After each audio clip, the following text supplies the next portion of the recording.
Progres penyaluran bansos triwulan ketiga di Siksenji, termasuk bantuan PKH tahap 3 dan BPNT tahap 3 dan segala jenis bansos yang diperuntukkan bagi KPM desil 1 sampai 4.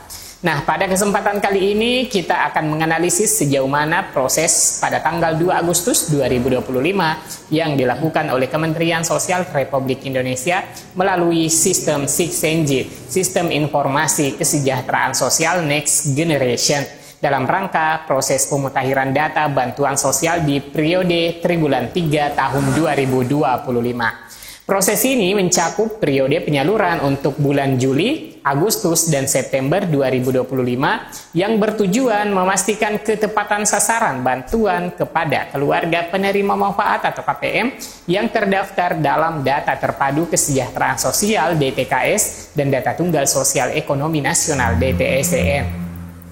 Nah, selain itu informasi mengenai update pencairan bantuan sosial di triwulan ketiga yang disalurkan pada bulan Agustus ini. Oleh karena itu, simak terus informasi lengkapnya. Saya akan segera kembali menginformasikan kepada teman-teman semua setelah intro singkat berikut ini.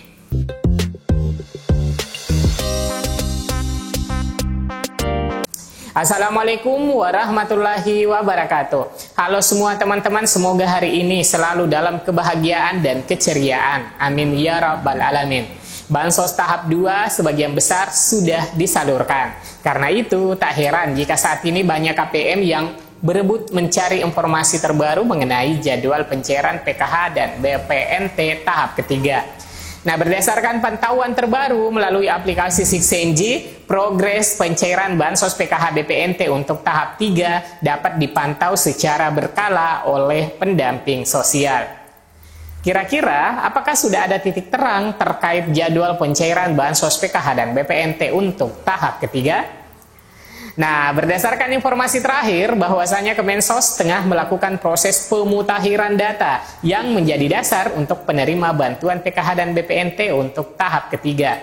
Pemutakhiran data dilakukan untuk memperbaharui informasi KPM termasuk validasi nomor induk kependudukan NIK serta kepesertaan dan juga rekening kartu keluarga sejahtera KKS.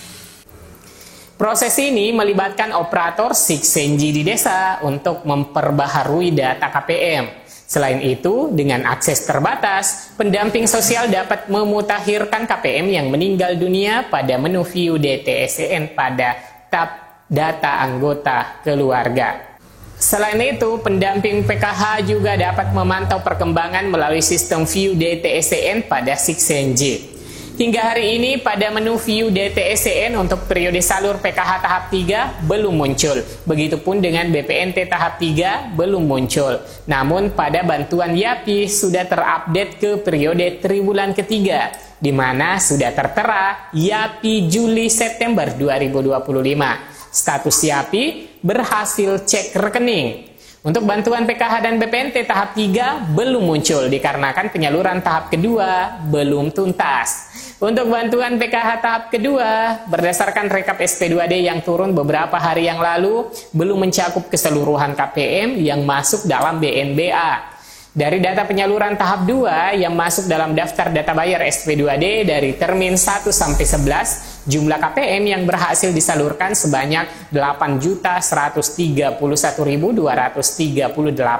dari 10 juta kuota KPM PKH 2025. Artinya masih ada sekitar 1.868.762 yang belum disalurkan. Sebagian besar KPM yang belum menerima pencairan tahap 2 adalah mereka yang masuk dalam daftar pembukaan rekening kolektif atau Burekol.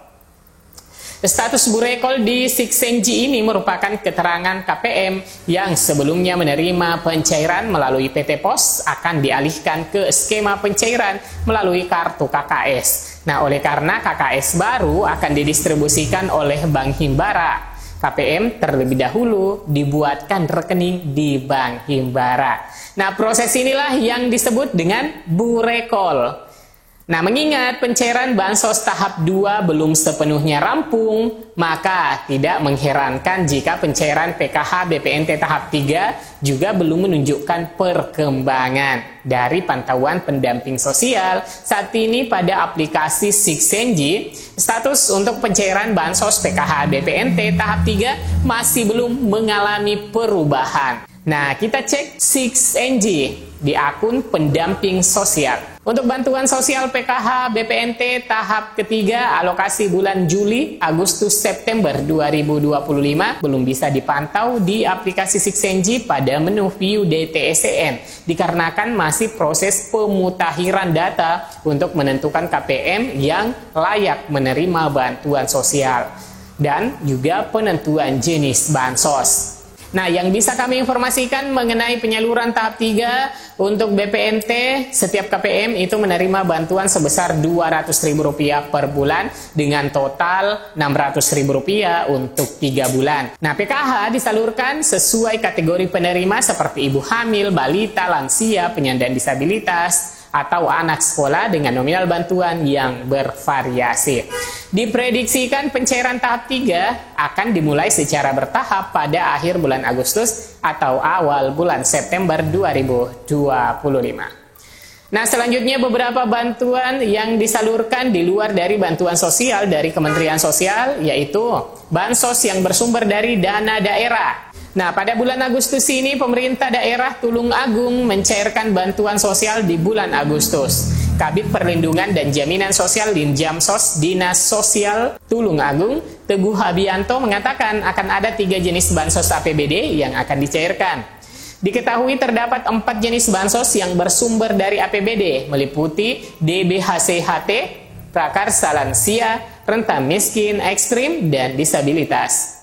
Namun dari keempat jenis bansos tersebut, nantinya hanya 3 jenis saja yang akan dicairkan pada bulan Agustus 2025, diantaranya meliputi bansos Prakarsa Lansia, Rentan Miskin Ekstrim, dan Disabilitas. Dari ketiga bansos tersebut diketahui terdapat sebanyak 1.265 KPM yang akan menerima 3 jenis bansos itu. Saat ini kami bersama Pemkab Tulung Agung sudah membahas terkait teknis pencairan 3 jenis bansos tersebut. Artinya dipastikan 3 jenis bansos itu akan cair di bulan Agustus 2025. Kata Teguh Habianto, Senin 28 Juli 2025. Secara rinci, ungkap Teguh, untuk bansos Prakarsa Lansia nantinya akan ada sebanyak 200 KPM. Lalu bansos Rentan Miskin Ekstrim sebanyak 1.040 KPM dan bansos Disabilitas sebanyak 385 KPM. Diketahui total 1.265 KPM itu nantinya akan mendapatkan uang tunai senilai Rp200.000 yang diterima selama 9 bulan atau sebesar Rp1,8 juta sekali pencairan. Selanjutnya pada bulan Agustus, pemerintah Provinsi Daerah Khusus Jakarta mengucurkan bansos PKD.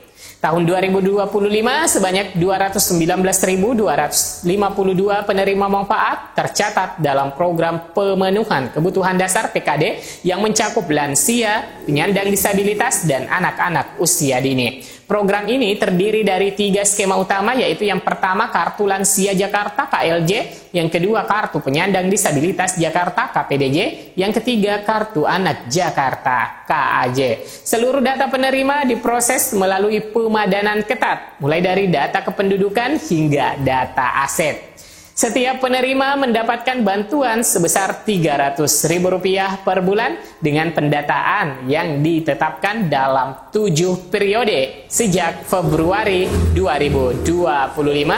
Adapun untuk bulan Agustus 2025, bantuan dicairkan kepada 115.662 lansia, 14.134 penyandang disabilitas, 12.405 anak, dan pemerintah Provinsi DKI Jakarta juga melibatkan berbagai lembaga dan memanfaatkan teknologi digital untuk memverifikasi data penerima, termasuk dari data DTSCN, Sistem Informasi Kesejahteraan Sosial Next Generation 6NG, Web Service Kependudukan Kemendagri, data kepemilikan aset dari Bapenda, dan evaluasi Muskel Musyawarah Kelurahan. Nah, itulah update proses penyaluran bantuan sosial yang terpantau di aplikasi Siksenggi hari ini dan bantuan yang cair di daerah di bulan Agustus. Semoga yang punya bermanfaat. Sampai jumpa di video selanjutnya. Wassalamualaikum warahmatullahi wabarakatuh.